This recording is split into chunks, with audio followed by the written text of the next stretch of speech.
If you need to reboot your phone, press and hold the X below the navigation cluster.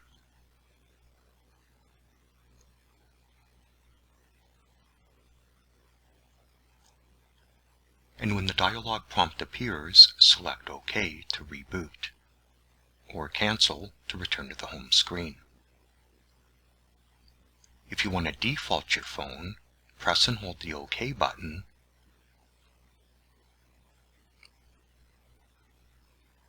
until the dialog box appears, and this will reset the phone to its factory setting.